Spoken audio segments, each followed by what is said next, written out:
વાત કરીએ જામનગરનું કાલાવાડ શહેર કે જ્યાં પર ધોધમાર વરસાદ પડ્યો છે। વરસાદને કારણે પરિસ્થિતિ એવી સર્જાઈ છે કે નીચાણવાળા વિસ્તારોમાં પાણી ભરાઈ ગયા છે। વાત કરીએ જામનગરમાં કાલાવાડમાં વરસાદ વરસ્યો છે।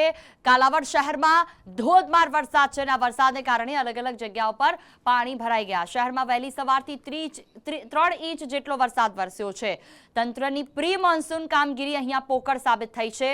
કૈલાશનગર વિસ્તાર કે જ્યાં પાણી ભરાતા લોકોને હાલાકી સર્જાઈ છે।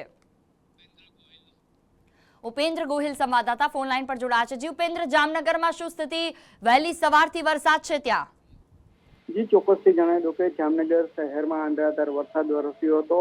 માત્ર 1.5 ઇંચ વરસાદથી જામનગર શહેરમાં તમામ જગ્યાએ પાણી જોવા મળ્યું હતું। જામનગર શહેરની વાત કરીએ તો જામનગર શહેરના ટાઉન હોલ વિસ્તાર છે, જામનગરના બેડીગેટ વિસ્તાર છે, અંબર સિનેમા પાસે જે રોડ વિસ્તાર છે, આ તમામ વિસ્તારો પાણી થઈ ગયા હતા અને ગોઠણડૂબ ઘૂંટણસમાં પાણી જોવા મળ્યા હતા। બીજી તરફ વાત કરીએ ગ્રામ્ય પંથકની તો ગ્રામ્ય પંથકના કાલાવડ શહેરમાં પણ વરસાદ જોવા મળ્યો હતો।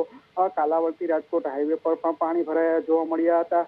સવારથી 3 ઇંચ જેટલો વરસાદ કાલાવડમાં પણ જોવા મળ્યો, એટલે કે હાઈવે અને કાલાવડની જે નદીઓ છે તે પણ ગાંડીતુર થઈ હતી। આ તમામ વચ્ચે કાલાવડ શહેરના જે વિસ્તાર છે ઘર પાસે પણ પાણી ભરાયા હતા અને પ્રિમોન્સૂનની કામગીરી નબળી થઈ તેવું પણ જોવા મળ્યું છે। એટલે કે હાલ અત્યારે જામનગરમાં છેલ્લા 4 દિવસથી જામનગર શહેર અને ગ્રામ્ય પંથકમાં અનરાધાર વરસતા ચારેકોર પાણીના દ્રશ્યો જોવા મળી રહ્યા છે। બિલકુલ, તમામ જાણકારી બદલ આભાર।